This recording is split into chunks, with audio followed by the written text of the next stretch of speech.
morning, I'm Sarah Sapsanama and these are the top stories so far. Prime Minister Oli condemns European Union's refusal to amend its disputed report, terms it as reprisal against government's stand against some EU delegates found promoting religion change.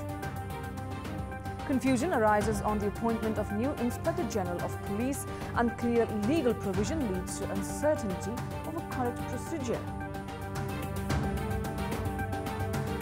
And election of All Nepal Football Association Working Committee postponed for the 5th time. Speculations arise if the association would bear the same fate as Cricket Association of Nepal. Let's begin with the latest national political updates.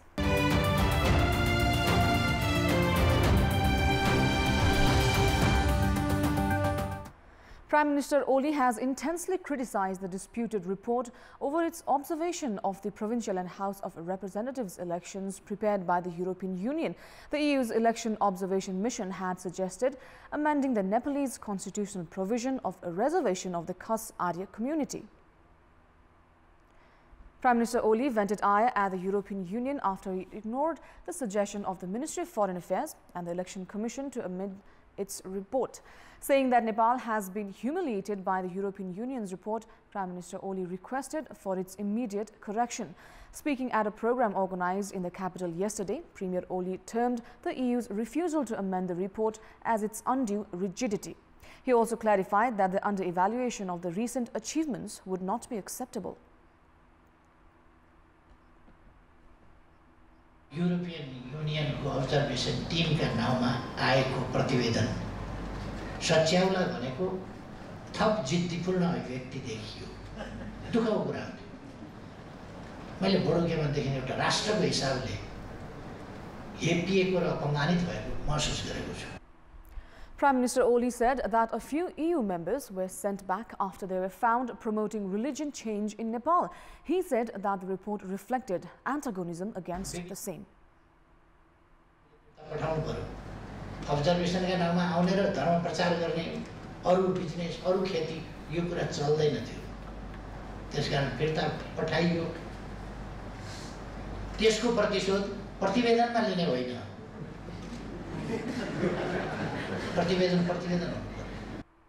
Premier Oli also challenged the EU to ensure women's representation like it has already been assured by the Constitution of Nepal.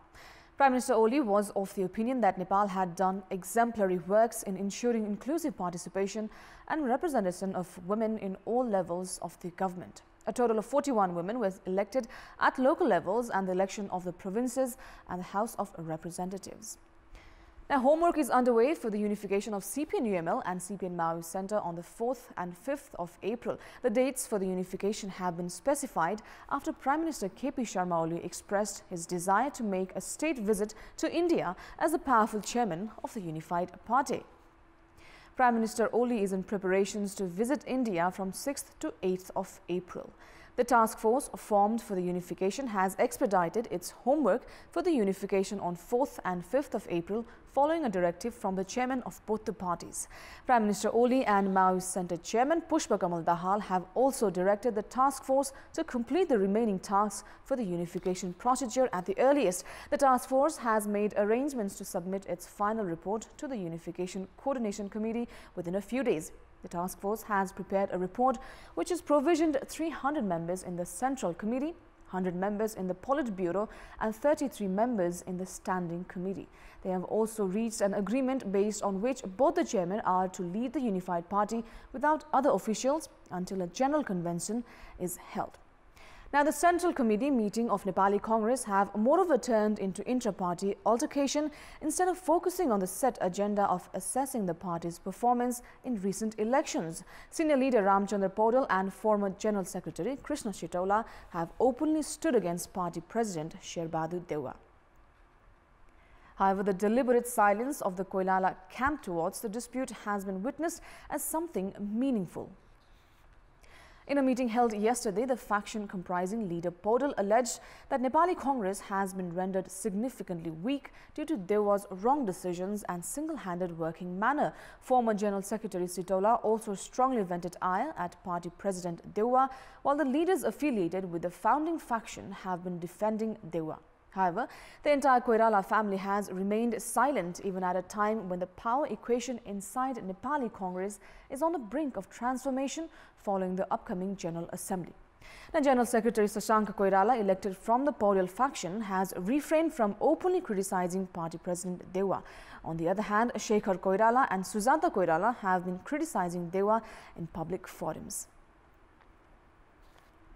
With that, it's now time for our segment Public Pulse, where you text us with your opinion. Public Pulse. And here's your question: why has the party's financial transactions not been transparent? Your options: A, lack of accountability; B, not in practice; and C, impunity. Well, the voting for that question is on. Type NEWS, select your option A, B or C and send it to 8080 to share your opinions with us. We'll go for a short break here. For more news, stay with us. Welcome back. The 26th Inspector General of Nepal Police is to be appointed on 12th of April. Last year, the Supreme Court had ordered to base the appointment of the IGP on the performance evaluation. Deputy Inspector General Sarvendra Khanal, Ramesh Kharel and Pushkar Karki are in the fray for the position. Performance evaluation do not take place before a year of appraisal. However, all these three DIGs have only held their position for 7 months. According to former Home Secretary Umesh Mainali, there has now been no alternative left either to base performance evaluation of the current DIGs or automatically fill the position right after their retirement of the current IGP. It is, however, still mandatory to form a promotion committee for the appointment of a new IGP. The need of promoting DIG to the post of IGP even before the completion of 7 months in the office has arisen due to unclear legal provision of terms of appointment in Nepali Police. Former police officials are of the view that this would affect the entire chain of command. More news coming up, but right now it's time for yet another break.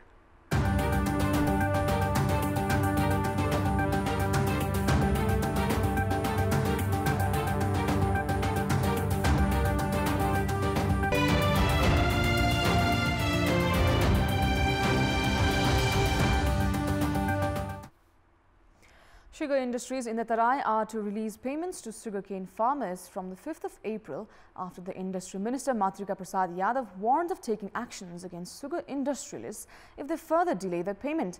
In this context, we had asked the farmers of Sarlahi, Rotahat and Bara regarding the issues they have been facing as they are yet to be paid for the sugar canes they have sold. Let us now take a look at what they had to say. Public Voice. Tractor वाला को पैसा दिनु पर्छ अनि चावल दाल किन्नु पर्छ अनि बच्चाहरुको फीस दिनु पर्छ यी सबै त समस्या हो त्यही खेतीले गर्दा फेरि अर्को खेती गर्नु पर्छ हैन आशो त त्यही हो त्यसले गर्दा अब समयमा भुक्तानी नहुँदा गर्दै यी जस्ताको कुराहरु चाहिँ यी समस्याहरु आइ नै रहन्छ फाइनल एक्जाम आइसक्यो त्यसको फी तिर्नु पर्ने छ विगतमा लिएका अब ऋण लिएर खेतीपाती गरेको रुपैयाँको त्यसको अब ब्याज बढिरहेछ त्यसलाई दिनुपर्ने हो छोरीको बिहे गर्नु छ उखु चलान भएन पैसा पाएन के गर्ने सबै सम्पत्ति हामी लगाइसक्यो खेतमा अहिलेसम्म पाएको छैन पैसा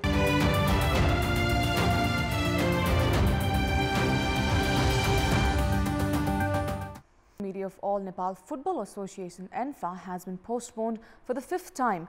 The Election Commission yesterday postponed the election, which was scheduled to be held on 20th of March following the interim order of the Lalitpur High Court. Speculations have begun regarding whether ENFA would end up like the Cricket Association of Nepal, as the election will not be held within the deadline as specified in the final mandate issued by FIFA. The election of Working Committee of ENFA was supposed to be held by mid-November last year. However, ENFA rescheduled the election for 25th of January as it was affected by the Code of Conduct of the House of Representative and Provincial Assembly elections. However, the election was rescheduled again for 28th of March because of inadequate time for the elections of clubs, districts and other associations. The election has been delayed as the General Assembly of 2 district associations remains to be held. This has intensified concerns on chances of ENFA being suspended by FIFA. Now, ENFA's electoral procedures have now entered the court. Karma Shiring and Manikuar are in the fray for the new leadership as ENFA president. The Lalitpur High Court had issued an interim order to halt the NFA election after a writ was filed at the court by Bhaktapur and Makwanpur football associations as their own election remains to be held. Now, prior to this, in a letter, FIFA had said that the election must be held on the specified date. The NFA election will feature 77 votes, which include 45 district associations. A draft election committee was formed, including representatives and observers from 43 districts, as election remains to be held in Bhaktapur and Makwanpur. Now, the most valuable player of the Dhangadi Premier League, DPL, will be awarded a golden boot. This is the first time in the history of Nepalese cricket where the best player of any tournament is being awarded a golden boot. A sponsorship agreement of 1.6 million rupees was signed between DPL and Gold Star Shoes of Kiran Shoes manufacturers. Gold Star is to provide DPL with 900,000 rupees in cash prize and goods worth 700,000 rupees. The agreement paper was signed by Bidushi Rana of Kiran Shoes manufacturers and Subhash Shahi, president of Dhangadi Cricket Academy. The organizers have said that the most valuable player would be selected on the basis of online votes and from the evaluation of the technical committee, both having equal value. The best player of the tournament will receive a motorcycle. The tournament, which begins from 31st of March, will include teams from 6 cities. The participating teams are Biratnagar Kings, CYC Attaria, Mahendranagar United, Rupandehi Challengers, Kathmandu Goldens and Team Choraha Dhangadi. Winners of the tournament will receive 2.5 million rupees in cash prize, while the runners-up will bag 1 million rupees. This is the highest cash award in the history of cricket tournaments in Nepal so far. Now, before we wrap up, here's a look at the top stories one more time. Prime Minister Oli condemns European Union's refusal to amend its disputed report, terms it as reprisal against government's stand against some EU delegates found promoting religion change. Confusion arises on the appointment of new Inspector General of Police. Unclear legal provision leads to uncertainty over correct procedure. And election of All Nepal Football Association Working Committee postponed for the 5th time. Speculations arise if the association would bear the same fate as Cricket Association of Nepal. And that's all for the moment. Our next English news bulletin will air at 11 a.m. Stay with us for more news and entertainment on Kantipur TV HD. Have a good day.